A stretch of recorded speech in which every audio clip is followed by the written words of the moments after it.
ಹೀಗೆ 986 ಅರ್ಜಿ ಅಂದ್ರೆ ಕನಿಷ್ಠ ಒಂದು 2500 ಜನಕ್ಕಿಂತ ಹೆಚ್ಚು ಭಾಗವಹಿಸಿದ್ದಾರೆ ಈ ಜನಸ್ಪಂದನ ಕಾರ್ಯಕ್ರಮದಲ್ಲಿ. ಈಗ ಇದು 3ನೇ ಅಧಿಕೃತ ಜನಸ್ಪಂದನ ಕಾರ್ಯಕ್ರಮ. ಮೊದಲನೇದು ಹಾಸನದಲ್ಲಿ ಮಾಡಿದ 860 ಅರ್ಜಿ ಬಂದಿತ್ತು. ಅದರಲ್ಲಿ 859 ಅರ್ಜಿಗಳನ್ನ ವಿಲೆ ಮಾಡಲಾಗಿದೆ. ಹಾಗೆ ಚನ್ನರಾಯಪಟ್ಟಣದಲ್ಲಿ ಮಾಡಿದಾಗ 1069 ಅರ್ಜಿಗಳು ಬಂದಿದ್ವು. ಅದರಲ್ಲಿ ಬಹುತೇಕ ಎಲ್ಲ ವಿಲೆ ಆಗಿತ್ತು, ಆದರೆ ಸರಿಯಾಗಿ ವಿಲೆ ಆಗಿಲ್ಲ. ಕಾರಣ ಸಕಾರಣವಿಲ್ಲದೆ ನಮ್ಮ ಆನ್ಲೈನ್ ಅಲ್ಲಿ ಅವುಗಳನ್ನ ವಿಲೆ ಮಾಡಲಾಗಿದೆ ಅಂತ ವರದಿ ನೀಡಲಾಗಿತ್ತು ಅನ್ನೋದನ್ನ ಗಮನಿಸಿ ಅವುಗಳನ್ನ ಮರುಪರಿಶೀಲನೆ ಮಾಡಲಿಕ್ಕೆ ಸೂಚನೆಯನ್ನ ಕೊಟ್ಟಿದ್ದೇವೆ.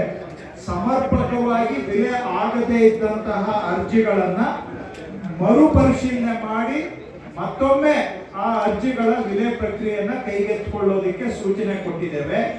ಆ ಹಿನ್ನೆಲೆಯಲ್ಲಿ ಏನು ಚನ್ನರಾಯಪಟ್ಟಣದಲ್ಲಿ 1069 ಅರ್ಜಿ ಬಂದಿತ್ತು, ಅದರಲ್ಲಿ 627 ಅರ್ಜಿ ವಿಲೆ ಮಾಡಿ 442 ಅರ್ಜಿಗಳನ್ನ 2ನೇ ಬಾರಿಗೆ ಸರಿಯಾಗಿ ವಿಲೆ ಆಗಿಲ್ಲ ಅಂತೇಳಿ 2ನೇ ಬಾರಿಗೆ ಅವುಗಳನ್ನ ಮರುಪರಿಶೀಲನೆಗೆ ತಗೊಂಡಿದ್ದೇವೆ.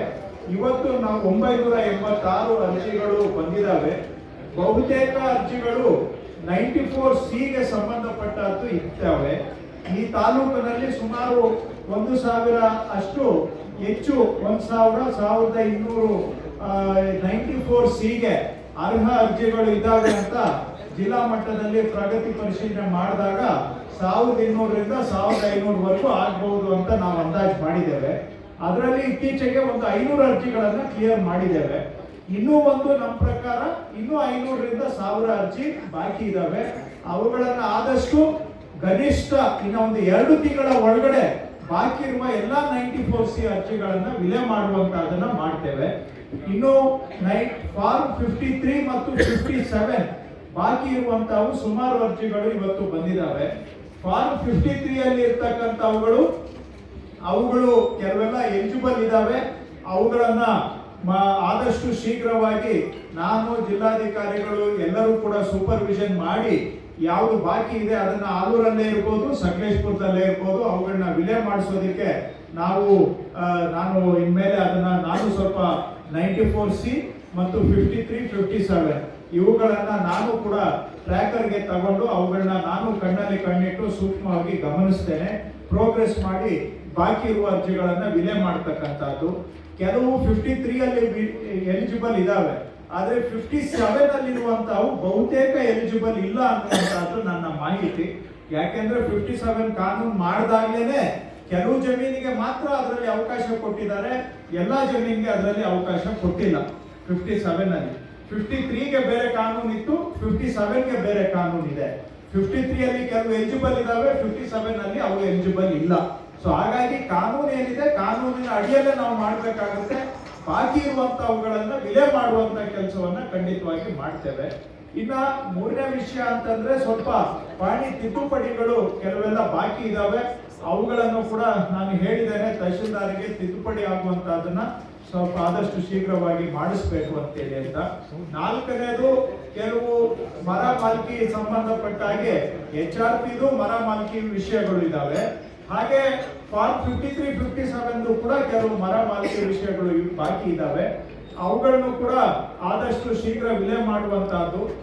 HRP ಮರ ಮಾಲ್ಕಿಯಲ್ಲಿ ಒಂದು ಸರ್ಕಾರ ಪಾಲಿಸಿ ಡಿಸಿಷನ್ ಆಗ್ಬೇಕಾಗುತ್ತೆ, ಅದನ್ನ ನಾವು ಮಾಡ್ತೇವೆ HRP ವಿಷಯದಲ್ಲಿ. ಯಾಕಂದ್ರೆ ಸಮಯಕ್ಕೆ ಮರ ಮಾಲ್ಕಿ ಕಟ್ಟಿಲ್ಲ ಅಂತೇಳಿ ಅರ್ಜಿಗಳೆಲ್ಲ ತಿರಸ್ಕಾರ ಆಗಿದ್ದಾವೆ.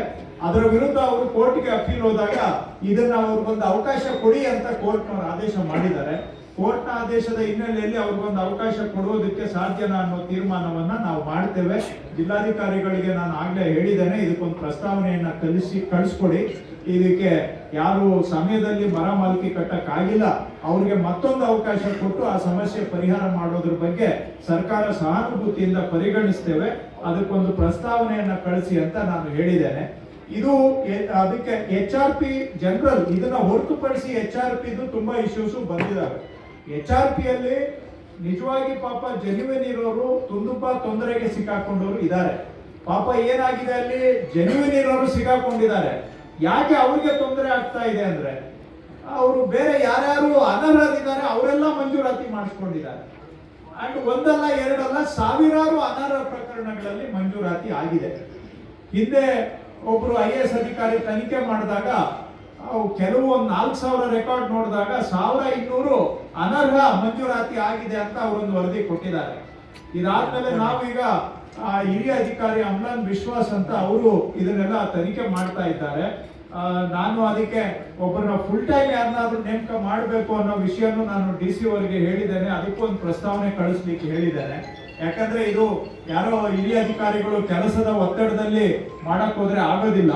ಫುಲ್ ಟೈಮೇ ಅದಕ್ಕೊಂದು 4-5 ಜನ ಟೀಮ್ ಅನ್ನ ಹಾಕಿ ಮಾಡಿಸ್ಬೇಕು. ಅದಕ್ಕೂ ಒಂದು ಪ್ರಸ್ತಾವನೆ ಕಳಿಸಿ ಅಂತ ನಾನು DC ಅವರಿಗೆ ಹೇಳಿದ್ದೇನೆ. HRP ನೈಜತೆಯನ್ನ ಪರಿಶೀಲನೆ ಮಾಡಿ ಯಾವುದು ನೈಜ ಯಾವುದು ಅನೈಜ ಅಂತ ತೀರ್ಮಾನ ಮಾಡಿ ಸರ್ಕಾರಕ್ಕೆ ಶಿಫಾರಸು ಮಾಡುವಂತಹ ಒಂದು ಸಮಿತಿಯನ್ನ ಮಾಡಬೇಕು ಅನ್ನೋ ವಿಷಯನೂ ಇದೆ. ಸಮಿತಿ ಮಾಡೋವರೆಗೆ ಈಗ ಸದ್ಯಕ್ಕೆ ಅಮ್ಲಾನ್ ವಿಶ್ವಾಸ್ ಅವರು ಅದರ ತನಿಖೆ ಮಾಡ್ತಾ ಇದ್ದಾರೆ. ಅದರಲ್ಲಿ ನೈಜತೆ ಕಂಡು ಬಂದಂತವರಿಗೆ ಪರಿಹಾರ ಕೊಡುವಂತ ಕೆಲಸವನ್ನ ಮಾಡೋಣ. ಯಾರ್ದು ನೈಜತೆ ಇಲ್ಲ ಅಂತವ್ರ ಬಗ್ಗೆ ಸರ್ಕಾರ ಒಂದು ಕಠಿಣ ತೀರ್ಮಾನವನ್ನ ನಾವು ತೆಗೆದುಕೊಳ್ಬೇಕಾಗುತ್ತೆ HRPಗೆ ಸಂಬಂಧಪಟ್ಟ. ಈಗ ಅದು ನೈಜ ಅನೈಜ ಎಲ್ಲ ಕೂಡ್ಕೊಂಡಿರೋದ್ರಿಂದ ಪಾಪ ನೈಜ ಇರೋರ್ಗೂ ಕೂಡ ಸಂಪೂರ್ಣ ನ್ಯಾಯ ಸಿಗುತ್ತಾ ಇಲ್ಲ. ಅವ್ರ ಬಗ್ಗೆ ನಮ್ಗೆ ಸಹಾನುಭೂತಿ ಇದೆ. ಆದ್ರೆ ನೈಜತೆ ಅನೈಜತೆ ಪರಿಹಾರ ಆಗೋವರೆಗೆ ನಾವು ಮಧ್ಯ ಏನು ಮಾಡ್ಲಿಕ್ಕೆ ಕಷ್ಟ ಆಗುತ್ತೆ ಅನ್ನೋದು ನಿಮ್ ಗಮನಕ್ಕೆ ತರ್ತಾ ಇದ್ದೇನೆ. 5ನೇ ವಿಷಯ ಬಹಳ ನನಗೆ ಆಶ್ಚರ್ಯನೂ ಆಯ್ತು ಮತ್ತೆ ಸ್ವಲ್ಪ ಬೇಸರನೂ ಆಯ್ತು. ಈಗ ಇಷ್ಟೊಂದು ಇಲ್ಲಿ ಅನೇಕ ವಸತಿ ಪ್ರದೇಶಗಳು ಇದಾವೆ. ಇಲ್ಲಿ ಕೆಲವರು 94 CL ಅಂದ್ರೆ ಸರ್ಕಾರ ಅಥವಾ ಖಾಸಗಿ ಜಮೀನಲ್ಲಿ ಇರ್ತಕ್ಕಂಥ ವಸತಿ ಪ್ರದೇಶಗಳು, ಅವುಗಳು ಇಲ್ಲಿವರೆಗೂ ಕೂಡ ಗ್ರಾಮಗಳಾಗಿಲ್ಲ. ದಾಖಲೆ ಪ್ರಕಾರ ಗ್ರಾಮ ಆಗಿಲ್ಲ. ಅಂದ್ರೆ ಅವು ದಾಖಲೆ ರಹಿತ ವಸತಿ ಪ್ರದೇಶ, ಅನ್ರೆಕಾರ್ಡೆಡ್ ಹ್ಯಾಬಿಟೇಷನ್ ಅಂತ ಹೇಳ್ತೇವೆ. ಅವುಗಳಿಗೆ ದಾಖಲೆ ಮಾಡಿಕೊಡೋದಿಕ್ಕೆ, ಕಂದಾಯ ಗ್ರಾಮ ಮಾಡೋದಿಕ್ಕೆ ಸರ್ಕಾರ ಕಾನೂನನ್ನ ಮಾಡಿದೆ. ಈ ತಾಲೂಕಲ್ಲಿ, ಆಲೂರು ತಾಲೂಕಲ್ಲಿ ಸಾಕಷ್ಟು ಅಂತಹ ವಸತಿ ಪ್ರದೇಶಗಳು ಇದಾವೆ ದಾಖಲೆ ರಹಿತ. ಅವುಗಳನ್ನ ಈಗ ರಾಜ್ಯಾದ್ಯಂತ ನಾವು ಆಂದೋಲನದ ಮಾದರಿಯಲ್ಲಿ ಕಂದಾಯ ಗ್ರಾಮ ಮಾಡುವಂತ ಕೆಲಸ ಮಾಡ್ತಾ ಇದ್ದೇವೆ. ಹೊಸಪೇಟೆಯಲ್ಲಿ ಹೋದ ವರ್ಷ 1,11,000 ಹಕ್ಕುಪತ್ರ ಕೊಟ್ಟಿದ್ದೇವೆ. ಅದಾದ್ಮೇಲೆ ಈಗ ಬರೋ ತಿಂಗಳಲ್ಲಿ ಇನ್ನೂ 1,00,000 ಹಕ್ಕುಪತ್ರ ಕೊಡ್ತಾ ಇದ್ದೇವೆ. ಒಂದು 6,000 ದಾಖಲೆ ರಹಿತ ವಸತಿ ಪ್ರದೇಶಗಳನ್ನ ನಾವು ದಾಖಲೆ ಗ್ರಾಮಗಳನ್ನಾಗಿ ಪರಿವರ್ತನೆ ಮಾಡ್ತಾ ಇದ್ದೇವೆ. ಆದ್ರೆ ಇಲ್ಲಿ ಯಾಕೋ ನಾನು ಇಷ್ಟು ದಿನದಿಂದ ಇದನ್ನ ನಾವು ಬೆನ್ನತ್ತಿದ್ರೂ ಕೂಡ ಇಲ್ಲಿರುವಂತ ಅಧಿಕಾರಿಗಳ ಕಿವಿಗೆ ಅದು ಬೀಳದೆ ಇರ್ತಕ್ಕಂಥದ್ದು ಬೇಸರದ ಸಂಗತಿ. ಎಷ್ಟೋ ಈಗ ಬಂದಿದ್ದಾರೆ ಇವತ್ತು, ಅವರೆಲ್ಲ ನೋಡಿದ್ರೆ ಅದನ್ನ ಕಂದಾಯ ಗ್ರಾಮ ಮಾಡ್ಲಿಕ್ಕೆ ಫಿಟ್ ಇರುವಂತ ಕೇಸುಗಳಿದಾವೆ. ಅದು ಗ್ರಾಮ ಠಾಣಾ ಒಳಗಿರ್ಲಿ ಅಥವಾ ಮುನ್ಸಿಪಾಲಿಟಿ ಒಳಗಿರ್ಲಿ ಹೊರಗಿರ್ಲಿ, ಖಾಸಗಿ ಜಮೀನಲ್ಲಿರ್ಲಿ ಸರ್ಕಾರಿ ಜಮೀನಲ್ಲಿರ್ಲಿ, ಫಾರೆಸ್ಟ್ ಬಿಟ್ಟು ಇನ್ನೆಲ್ಲೇ ಇದ್ರೂ ಕೂಡ ಅದನ್ನ ನಾವು ಮಾಡಬಹುದು. ಕಂದಾಯ ಗ್ರಾಮ ಮಾಡ್ಲಿಕ್ಕೆ ಅವಕಾಶ ಇದ್ರೂ ಕೂಡ ಇಲ್ಲಿ ಸುಮಾರು ಜನ ಗಮನಿಸಿಲ್ಲ. ನಾನು ಕೂಡ ಈ ಜಿಲ್ಲೆ ಉಸ್ತುವಾರಿ ವಹಿಸ್ಕೊಂಡ ಮೇಲೆ ಸುಮಾರು ಬಾರಿ ತಾಕೀತ್ ಮಾಡಿ ಹೇಳಿದ್ದೇನೆ. ಆದ್ರೂ ಕೂಡ ಕೆಲವರು ಅಧಿಕಾರಿಗಳು ಅದ್ರ ಕಡೆಗೆ ಗಮನ ಕೊಡದೇ ಇರೋದು ಬೇಸರದ ಸಂಗತಿ. ಇದು ಬಡವರ ವಿಷಯ. ಇದನ್ನೆಲ್ಲ ನಾವು ಗಮನಕ್ಕೆ ತಗೊಂಡು ಇಷ್ಟೊತ್ತಿಗೆ ಪ್ರಸ್ತಾವನೆಗಳನ್ನ ಕಳಿಸ್ಬೇಕಾಗಿತ್ತು. ಆದ್ರೆ ಇವತ್ತು ನಾನು ಅದು ಎಲ್ಲ ಯಾವ್ದಾವ್ದು ಆ ತರ ಇದೆ ಅವುಗಳನ್ನೆಲ್ಲ ತಯಾರು ಮಾಡಿ 94D ಅಂತ ಒಂದು ಸೆಕ್ಷನ್ ಇದೆ, ಕಂದಾಯ ಗ್ರಾಮ ರಚಿಸಿ ಹಕ್ಕುಪತ್ರ ಕೊಡ್ಲಿಕ್ಕೆ, ಅಂತದೆಲ್ಲ ಕೊಡ್ಲಿಕ್ಕೆ ನಾನು ಇವತ್ತು ಸೂಚನೆಯನ್ನ ಕೊಟ್ಟಿದ್ದೇನೆ. ಅವೆಲ್ಲವನ್ನು ಕೂಡ ನಾವು ಒಂದು ಟ್ರ್ಯಾಕರ್ಗೆ ತಗೊಂಡು ಕಣ್ಣಿಡೋ ಪ್ರಯತ್ನವನ್ನ ಮಾಡ್ತೇವೆ. ಮುಂದಿನ ವಿಷಯ, ಸುಮಾರು ಜನ ವಸತಿ ಕೇಳ್ಕೊಂಡು ಬಂದಿದ್ದಾರೆ. ಇಲ್ಲಿ ಇಒ ಅವರು ಇದ್ದಾರೆ, ತಹಶೀಲ್ದಾರರು ಇದ್ದಾರೆ. ಇಬ್ಬರು ಕೂಡ ಜಂಟಿಯಾಗಿ ಮಾತಾಡಿಕೊಂಡು ಯಾವುದು ಖುಲ್ಲಾ ಸರ್ಕಾರಿ ಜಾಗಗಳಿದಾವೆ, ಬಯಲು ಪ್ರದೇಶದಲ್ಲಿ ಇದಾವೆ, ಕನಿಷ್ಠ ಒಂದು 4-4 ಎಕರೆ ಒಂದೊಂದು ಹೋಬಳಿಯಲ್ಲಿ 2-3 ಕಡೆ ಗುರುತಿಸಿ ಶಾಸಕರ ಮಾರ್ಗದರ್ಶನದಲ್ಲಿ ಅಂತ ಕಡೆ ಬಡಾವಣೆಗಳನ್ನ ರಚನೆ ಮಾಡಿ ಅಲ್ಲಿ ಬಡವರಿಗೆ ನಿವೇಶನ ಕೊಡುವಂತ ಕೆಲಸ ಮಾಡಬೇಕು. ಅದಕ್ಕೆ ಇಒ ಅವರು ಮುಂಜಾಗ್ರತೆ ಆಸಕ್ತಿ ತಗೋಬೇಕು. ಯಾಕಂದ್ರೆ ಸೈಟ್ ಕೊಡೋರು ಗ್ರಾಮ ಪಂಚಾಯತ್ ರಾಜ್ ಇಲಾಖೆ, ಅವರು ಬಂದು ನಮ್ಗೆ ಜಾಗ ಕೊಡಿ ಅಂತ ಕೇಳಿದ್ರೆ ನಾವು ಕಂದಾಯ ಇಲಾಖೆಯಿಂದ ಅವ್ರಿಗೆ ಜಾಗವನ್ನ ಕೊಡಬಹುದು. ಕೊಟ್ಟಿದ್ದ ಜಾಗಗಳು ಕೂಡ ಇಲ್ಲಿವರೆಗೂ ಸೈಟ್ ಕೊಟ್ಟಿಲ್ಲ ಅಂತ ಹೇಳ್ತಾ ಇದ್ದಾರೆ. ಇವತ್ತು ನಿಜ, ಸೈಟ್ ಕೊಡ್ಲಿಕ್ಕೆ ಹೋದಾಗ ಅನುಕೂಲ ಇರೋರೇ ಬಂದು ಸೈಟ್ಗಳಿಗೆ ಅರ್ಜಿ ಹಾಕುವಂತಹದ್ದು ಇದು ಅಯ್ಯೋ ಯಾಕೆ ಬೇಕಪ್ಪ ಅಂತ ಅನ್ಸ್ಬಿಡ್ತದೆ ನಮಗೂ ಕೂಡ. ಆದ್ರೆ ಎಷ್ಟೋ ಜನ ಬಡವರಿದ್ದಾರೆ, ನಿವೇಶನ ರೈತರಿದ್ದಾರೆ, ಅಂತವ್ರ ಮುಖ ನೋಡಿ ನಾವು ಆದಷ್ಟು ನಿವೇಶನ ಕೊಡುವಂತಹದ್ದು ಆಗ್ಬೇಕು. ಅದಕ್ಕೆ ಕೂಡ ಇಒ ಅವರು ಮತ್ತೆ ತಹಶೀಲ್ದಾರ್ ಇಬ್ಬರು ಸೇರಿ ಎಲ್ಲಿ ಈಗ ಇಒ ಅವರು ಹೇಳ್ತಾ ಇದ್ದಾರೆ ಕೊಟ್ಟಿರೋ ಜಾಗನೇ ನಮ್ಮ ಹತ್ರ ಇದೆ ಅಂತ ಹೇಳ್ತಾ ಇದ್ದಾರೆ. ಕೊಟ್ಟಿರೋ ಜಾಗ ಇದ್ರೆ ಅದನ್ನ ನಿವೇಶನ ಮಾಡಿ, ಜಾಗ ಸಾಲದು ಅಂತ ಹೇಳಿದ್ರೆ ತಗೊಳ್ಳಿ, ಕಂದಾಯ ಇಲಾಖೆಯಿಂದ ತಗೊಳ್ಳಿ, ಧಾರಾಳವಾಗಿ ಜಾಗ ಜಮೀನುಗಳು ಕೊಡ್ತೇವೆ, ಇರೋ ಜಮೀನುಗಳನ್ನ ಕೊಡ್ತೇವೆ. ಸೊ ನಿವೇಶನ ಕೊಡುವಂತಹದ್ದು ಸ್ವಲ್ಪ ವೇಗವಾಗಿ ಆಗ್ಬೇಕು ಅಂತಕ್ಕಂಥದ್ದು ಮತ್ತೊಂದು ವಿಷಯ. ಮತ್ತೊಂದು ವಿಷಯ ಅಂತ ಹೇಳಿದ್ರೆ ಮುಂದುವರೆದು ಕೆಲವರಿಗೆಲ್ಲ ಹಿಂದೆ ಈ ಏನು ಆಶ್ರಯ ಸಮಿತಿ ಅಂತ ಹೇಳಿ ಅವ್ರಿಗೆ ಹಕ್ಕುಪತ್ರ ಕೊಟ್ಟಿದ್ದಾರೆ. ಆದ್ರೆ ಅದಕ್ಕೆ ಈ ತಾಲೂಕು ಆಫೀಸಲ್ಲಿ ಅಥವಾ ಇಒ ಆಫೀಸಲ್ಲಿ ರಿಜಿಸ್ಟರ್ ಇಲ್ಲ, ಮೂಲ ದಾಖಲೆಗಳು ಇಲ್ಲ ಅಂತವರಿಗೆ ಈಗ ಪಂಚಾಯತಿಯವರು ಬೋಗಸ್ ಆಗಿ 911 ಏನೋ ಕೊಟ್ಟವ್ರೆ ಅವ್ರಿಗೆ ಆವಾದ್ರೆ ಅವಕ್ಕೆ ಯಾವಕ್ಕೂ ಬೆಲೆ ಇರೋದಿಲ್ಲ. ಸೊ ಈಗ ಅಂತವು ಯಾರು ಹಿಂದೆ ಆಶ್ರಯ ಸಮಿತಿ ಅಂತ ಹಕ್ಕುಪತ್ರ ಕೊಟ್ಟಿದ್ದಾರೆ, ಆದ್ರೆ ಹಕ್ಕುಪತ್ರಕ್ಕೆ ನೈಜತೆ ಇಲ್ಲ, ಹಕ್ಕುಪತ್ರಕ್ಕೆ ಮೂಲ ದಾಖಲೆ ಇಲ್ಲ, ರಿಜಿಸ್ಟರ್ ಇಲ್ಲ, ರೆಸಲ್ಯೂಷನ್ ಇಲ್ಲ, ಅಂತವುಗಳನ್ನು ಕೂಡ ಕಂದಾಯ ಗ್ರಾಮದಲ್ಲಿ ತೆಗೆದುಕೊಂಡು ಅವರಿಗೂ ಕೂಡ ಹಕ್ಕುಪತ್ರ ಕೊಡಬಹುದು. ಅದರಿಂದ ಶಾಶ್ವತವಾಗಿ ಸಮಸ್ಯೆ ಪರಿಹಾರ ಆಗುತ್ತೆ. ಅದಕ್ಕೆ ನಮ್ಮ ಕಂದಾಯ ಇಲಾಖೆಯವರು ಏನ್ ಹೇಳ್ತಾರೆ, ಇದು ಜಾಗ ತಾಲೂಕ್ ಪಂಚಾಯತಿಗೆ ಸೇರಿದ್ದು, ಅವ್ರ ಜಾಗದಲ್ಲಿ ನಾವು ಕಂದಾಯ ಗ್ರಾಮ ಮಾಡಕ್ ಆಗೋದಿಲ್ಲ ಅಂತ ಇದೊಂದು ಟೆಕ್ನಿಕಲ್ ಆಗಿ ಸಬ್ಬು ಬೀಳ್ತಾರೆ. ಆದ್ರೆ ಇವತ್ತು ಹೇಳ್ತಾ ಇದ್ದೀನಿ, ಅಂತದಿದ್ರೆ ಇಒ ಅವರು ಹೋಗಿ ನೀವೇ ತಹಶೀಲ್ದಾರ್ ಹತ್ರ ಕೂತ್ಕೊಂಡು ಇದರಲ್ಲಿ ನೀವೇ ಒಂದು ಅಧಿಕೃತ ಪತ್ರ ಕೊಡಿ, ಈ ರೀತಿ ಹಿಂಗ ಆಗ್ಬಿಟ್ಟಿದೆ, ಇಲ್ಲಿ ಮೂಲ ದಾಖಲೆಗಳು ಇಲ್ಲ, ನೈಜತೆಯನ್ನ ನಾವು ಪರಿಶೀಲನೆ ಮಾಡಕ್ ಆಗ್ತಾ ಇಲ್ಲ, ಹಾಗಾಗಿ ಇದನ್ನ ನೀವು ಕಂದಾಯ ಗ್ರಾಮ ಯೋಜನೆ ಅಡಿಯಲ್ಲಿ ಇವರಿಗೆ ಕಂದಾಯ ಗ್ರಾಮವನ್ನಾಗಿ ಪರಿವರ್ತಿಸಿ ಅವರಿಗೆ ದಾಖಲೆಗಳನ್ನ ಮಾಡಿಕೊಡಬಹುದು ಅಂತ ಇವರೇ ಬರೆದು ಕೊಟ್ರೆ ಅದರ ಆಧಾರದ ಮೇಲೆ ನೀವು ಕಂದಾಯ ಗ್ರಾಮವನ್ನ ಪ್ರಪೋಸ್ ಮಾಡಬಹುದು ತಹಶೀಲ್ದಾರ್. ಸೊ ಈ ರೀತಿಯಾಗಿ ಮಾಡಿದ್ರೆ ಕೆಲವು ಆಲೂರಲ್ಲೂ ಆಗಿದೆ, ಸಕಲೇಶ್ಪುರದಲ್ಲೂ ಆಗಿದೆ. ಈ ರೀತಿ ಯಾವುದೋ ಅವ್ರ ಹತ್ರ ಒಂದು ಪೇಪರ್ ಪ್ರಿಂಟ್ ಔಟ್ ಇದೆ, ಆದ್ರೆ ಅದಕ್ಕೆ ಮೂಲ ಕಡತಗಳು ಇಲ್ಲ. ಈಗ ಅವ್ರು ಈ ಸ್ವತ್ತಿಗೆ ಕೇಳಿದ್ರೆ ಮೂಲ ಕಡತ ಕೇಳ್ತಾರೆ, ಮೂಲ ಕಡತ ಇಲ್ಲ ಅಂದ್ರೆ ಈ ಸ್ವತ್ತು ಕೊಡಕ್ ಬರೋದಿಲ್ಲ. ಸೊ ಕಂದಾಯ ಗ್ರಾಮ ಮಾಡಿಬಿಟ್ರೆ ಪಕ್ಕ ಆಗುತ್ತೆ. ಸೊ ಈ ರೀತಿಯಾಗಿ ಅದನ್ನು ಇಷ್ಟು ವಿಷಯಗಳು ಸ್ವಲ್ಪ ಇನ್ನ ಸಣ್ಣ ಸಣ್ಣ ವಿಷಯಗಳು ತುಂಬಾ ಬಂದಿದ್ದಾವೆ. ಅವುಗಳನ್ನೆಲ್ಲ ನಾನು ಇಲ್ಲಿ ಹೇಳಲಿಕ್ಕೆ ಹೋಗೋದಿಲ್ಲ. ಈಗ ಅಧಿಕಾರಿಗಳ ಸಭೆ ಇದೆ, ಅಲ್ಲಿ ಅವುಗಳನ್ನ ನಾವು ಚರ್ಚೆ ಮಾಡ್ತೇವೆ. ಈಗ ಇಷ್ಟು ಪ್ರಮುಖವಾಗಿ ಜಾಸ್ತಿ ಅರ್ಜಿಗಳು ಬಂದಿರುವಂತಹ ವಿಷಯಗಳು. ಇನ್ನು ಅತಿ ಹೆಚ್ಚು ಬಂದಿರೋದು ದುರಸ್ತಿಗೆ ಸಂಬಂಧಪಟ್ಟ ಹಾಗೆ. ದುರಸ್ತು ಬಗ್ಗೆ ಒಂದ್ 2 ನಿಮಿಷ ಹೇಳ್ಬಿಡ್ತೇನೆ. ಪೋಡಿ ದುರಸ್ತು ಈಗ ನಡೀತಾ ಇದೆ. ಮೊದಲು ಒಂದು ಪೋಡಿ ದುರಸ್ತು ಆಗ್ಬೇಕಾದ್ರೆ ಕಡ್ಡಾಯವಾಗಿ 5 ದಾಖಲೆ ಇರಬೇಕಾಗಿತ್ತು. 5 ದಾಖಲೆ ಇರಬೇಕಾಗಿತ್ತು. ಆ 5 ದಾಖಲೆ ಇರಬೇಕಾಗಿದ್ದ ಅವಶ್ಯಕತೆಯನ್ನ ಈಗ ನಾನ್ ಬಂದ್ಮೇಲೆ 3 ದಾಖಲೆಗೆ ಇಳಿಸಿದೀವಿ ನಾವು. ಮೊದಲು 5 ಬೇಕಾಗಿತ್ತು, ಈಗ 3 ದಾಖಲೆ ಇದ್ರೂ ಕೂಡ ಪೋಡಿ ದುರಸ್ತು ಮಾಡಿ ಅಂತ ನಾನು ಆದೇಶ ಮಾಡಿದ್ದೇನೆ.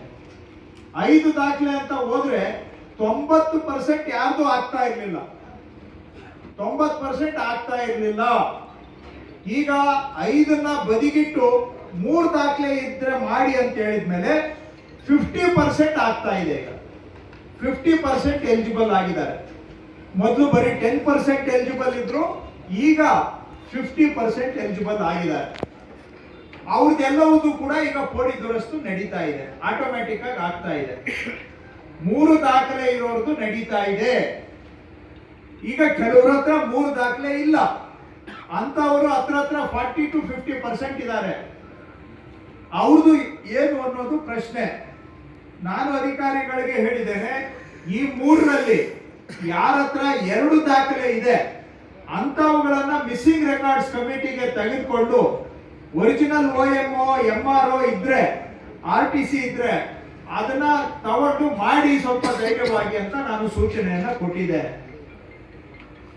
ಯಾರಿಗೆ 3 ದಾಖಲೆ ಇಲ್ಲ, ಯಾರಿಗೆ 2 ದಾಖಲೆ ಇದೆ, ಅದನ್ನ ನೈಜತೆಯನ್ನ ಪರಿಶೀಲನೆ ಮಾಡಿಕೊಂಡು 2 ದಾಖಲೆ ಇರೋದನ್ನ ಮಿಸ್ಸಿಂಗ್ ರೆಕಾರ್ಡ್ಸ್ ಕಮಿಟಿಯಲ್ಲಿ ಇಟ್ಟು ಜಿಲ್ಲಾಧಿಕಾರಿಗಳ ಅಧ್ಯಕ್ಷತೆಯಲ್ಲಿ ತೀರ್ಮಾನ ಮಾಡಿ ಅದನ್ನು ಕೂಡ ಪೋಡಿ ದುರಸ್ತು ಮಾಡಬೇಕು ಅಂತ ಹೇಳಿದ್ದಾರೆ. ಆ ರೀತಿ ಮಾಡಿದಾಗ ಇನ್ನೊಂದು 15% 20% ಪಾಸ್ ಆಗುತ್ತೆ. ಸೊ ಫಸ್ಟ್ ಕ್ಲಿಯರ್ ಆಗಿರೋದು 50%, ಮಿಸ್ಸಿಂಗ್ ರೆಕಾರ್ಡ್ಸ್ ಕಮಿಟಿಯಲ್ಲಿ ಒಂದು 20% ಪಾಸ್ ಮಾಡಬಹುದು. ಈ ತರ ಆದ್ರೆ ಒಟ್ಟು ಏನು ಬಾಕಿ ಇದಾವೆ 70 ವರ್ಷದಿಂದ ಬಾಕಿ ಇದಾವೆ. ಅಂಥವ್ ಪೈಕಿ 65ರಿಂದ 70% ಕೋಡಿ ದುರಸ್ತು ಆಗೋಗುತ್ತೆ. ಇಷ್ಟಾದ್ರೂ ಕೂಡ 30% ಉಳಿತದೆ. ಅದ್ರ ಬಗ್ಗೆ ನಾವಿನ್ನೂ ತೀರ್ಮಾನ ಮಾಡಿಲ್ಲ. ಅದನ್ನ ಏನ್ ಮಾಡ್ಬೇಕು ಅನ್ನೋದು ಈ 65-70% ಆದ್ಮೇಲೆ ಅದನ್ನ ತೀರ್ಮಾನ ಮಾಡ್ತೇವೆ. ಫಸ್ಟ್ ಈಗ ನಮ್ದು ಪ್ರಯಾರಿಟಿ ಇರೋದು 50% ಆಲ್ಮೋಸ್ಟ್ ಈಗ ಆಗೋ ಸ್ಟೇಜ್ಗೆ, ಮುಗಿಯೋ ಸ್ಟೇಜ್ಗೆ ಬಂದಿದೆ. ಅದಾದ್ಮೇಲೆ ಈಗ ಇನ್ನ 15-20% ಏನು 2 ರೆಕಾರ್ಡ್ ಮಾತ್ರ ಇರೋದನ್ನ ನಾವು ಪ್ರೋಸೆಸ್ ಮಾಡಕ್ಕೆ ಈಗ ಅದನ್ನ ಪ್ರಯತ್ನ ಮಾಡ್ತಾ ಇದ್ದೀವಿ. ಅದಾದ್ಮೇಲೆ ಒಂದೇ ರೆಕಾರ್ಡ್ ಇರೋದು ಆಮೇಲೆ ಬರುತ್ತೆ. ಒಂದೇ ರೆಕಾರ್ಡ್ ಅಂದ್ರೆ ಅವ್ರ ಹತ್ರ ಬರೀ RTC ಮಾತ್ರ ಇದೆ, ಇನ್ನೇನು ಇಲ್ಲ ಅಂತ. ಆದ್ರೆ ಜನ ಬರ್ತಾರೆ, ನೋಡಿ ಸ್ವಾಮಿ ನಮ್ ಕೈಯಲ್ಲಿ ಇದೆ ಅಂತ. ನಿಮ್ ಕೈಯಲ್ಲಿದ್ರೆ ದಯವಿಟ್ಟು ಆಗೋದಿಲ್ಲ. ಅದು ನಮ್ಮ ದಾಖಲ ಇದ್ರಲ್ಲಿ ಇರ್ಬೇಕು, ರೆಕಾರ್ಡ್ ರೂಮ್ ಅಲ್ಲಿ ಇರ್ಬೇಕು. ಆವಾಗ ಮಾತ್ರ ದಾಖಲೆ ಇದೆ ಅಂತ ನಾವು ಒಪ್ಕೊಳ್ತೇವೆ. ನಿಮ್ ಕೈಯಲ್ಲಿದೆ ಅಂದ್ರೆ ಇವತ್ತು ನಾನು ಅದ್ರ ಬಗ್ಗೆ ಹೇಳಕ್ ಆಗಲ್ಲ. ಯಾಕೆಂದ್ರೆ ಕೆಲವರು ಜೆನ್ಯೂನ್ ಇರೋರು ಅವ್ರ ಕೈಯಲ್ಲಿ ಇರೋದು, ನೈಜ ಇರೋದು ಇದೆ. ಇನ್ ಕೆಲವ್ರ ಕೈಯಲ್ಲಿ ಇರೋದ್ರ ನೈಜತೆ ನಾನು ಖಾತ್ರಿ ಮಾಡಕ್ ಆಗೋದಿಲ್ಲ. ನಾನೇನಾದ್ರೂ ಎಲ್ಲಾರ್ಗು ಒಂದೇ ತಕ್ಕಡಿಗೆ ಹಾಕಿ ತೂಕ್ಬಿಟ್ರೆ ಕೆಲವರು ನೈಜ ಇರೋರು ಬನ್ಸಿಗೆ ಬೇಜಾರು ಮಾಡ್ಕೋತಾರೆ. ಆದ್ರೆ ಅದರಲ್ಲಿ ಯಾವ್ದು ನೈಜ ಇದೆ ಅಂತ ನಾನು ಹೇಳಕ್ ಆಗೋದಿಲ್ಲ. ನಮ್ಮ ರೆಕಾರ್ಡ್ ರೂಮ್ ಅಲ್ಲಿ ಇದ್ರೆ ಅಲ್ಲಿಗೆ ಕನ್ಫರ್ಮ್, ಇಲ್ಲ ಅಂತ ಹೇಳಿದ್ರೆ ನಾನು ಇಲ್ಲ ಅಂತಾನೆ ಪರಿಗಣಿಸ್ಬೇಕಾಗುತ್ತೆ. ಎನಿವೆ ಈಗ ನಮ್ಮದು ಪ್ರಯಾರಿಟಿ ಇರೋದು 65ರಿಂದ 70% ಕ್ಲಿಯರ್ ಮಾಡಕ್ಕೆ. ಅಷ್ಟು ಮಾಡ್ತೀವಿ. ನಾನು ಹೋದ್ ಸತಿ 100 ಸತಿ ಈಗ ಆಲ್ರೆಡಿ ನಿಮ್ಗೆ ಹೇಳಿದ್ದೇನೆ. ಹಾಸನ ಜಿಲ್ಲೆಯಲ್ಲಿ 14 ವರ್ಷ ತಗೊಂಡ್ರೆ 14 ವರ್ಷ 2010ರಿಂದ 2024ರವರೆಗೆ ಹಾಸನ ಜಿಲ್ಲೆಯಲ್ಲಿ ಕೋಡಿ ದುರಸ್ತು ಆಗಿರೋದು ಬರೀ 2244 ಕೇಸ್. 14 ವರ್ಷದಲ್ಲಿ 2244 ಕೇಸ್ ಆಗಿದೆ. 14 ವರ್ಷದಲ್ಲಿ. ಈಗ ಕಳೆದ 1 ವರ್ಷದಲ್ಲಿ ಹಾಸನ ಜಿಲ್ಲೆಯಲ್ಲಿ 16,000 ದಾಟಿದ್ದೇವೆ ನಾವು. 16,000 ಮಾಡಿರೋದು. ಸೊ ನೀವ್ ಹೇಳ್ಬೋದು 60%, ನೀವು ಅದೇನೋ 50 ಹೇಳ್ತಾ ಇದ್ದೀರಾ, 65 ಹೇಳ್ತಾ ಇದ್ದೀರಾ, 70 ಹೇಳ್ತಾ ಇದ್ದೀರಾ, ನಮ್ದು ಹೇಳಿ ಅಂತ. 14 ವರ್ಷದಲ್ಲಿ 2244 ಆಗಿದೆ. ಕಳೆದ 1 ವರ್ಷದಲ್ಲಿ ಈಗ 16,000 ದಾಟಿದ್ದೀವಿ. DDLR ಎಷ್ಟಾಗಿದೆ? 17,000 ಆಗಿದೆ. ಕಳೆದ 1 ವರ್ಷದಲ್ಲಿ 17,000 ಆಗಿದೆ. 14 ವರ್ಷದಲ್ಲಿ ಎಷ್ಟಾಗಿತ್ತು ಅದಕ್ಕಿಂತ 5 ಪಟ್ಟು ನಾವು 1 ಇಯರ್ ಅಲ್ಲಿ ಮಾಡಿದ್ದೀವಿ. ಆದ್ರೂ ಆಗದೆ ಇರೋದು ಇದೆ, ಇಲ್ಲ ಅಂತ ನಾನು ಹೇಳ್ತಾ ಇಲ್ಲ. ನಾನು ಮಾನವ ಮಿತಿಯಲ್ಲಿ, ಕಾನೂನು ಮಿತಿಯಲ್ಲಿ ಏನ್ ಮಾಡ್ಬೋದು ಅದನ್ನ ನಾನು ಶಿರಸಾವಹಿಸಿ ಮಾಡ್ಬೋದು. ಆದ್ರೆ ಎಲ್ಲಾ ಮಾಡಿ ಅಂತ ಹೇಳಿದ್ರೆ ನನಗೂ ಕೂಡ ಕೆಲವು ಮಿತಿಗಳಿದಾವೆ. ಒಂದೇ ದಾಖಲೆ ಇಟ್ಕೊಂಡು ಮಾಡಿ ಅಂದ್ರೆ ನನಗೂ ಮಾಡೋದು ಕಷ್ಟ. ನಾನು DC ಅವ್ರಿಗೆ ಹೇಳಿದ್ದೇನೆ, 2 ದಾಖಲೆ ಇದ್ರೆ ಸ್ವಲ್ಪ ಧೈರ್ಯ ಮಾಡಿ ನಾವಿದೀವಿ ನಿಮ್ ಜೊತೆಗೆ ಅಂತ ಹೇಳಿದ್ದೇನೆ.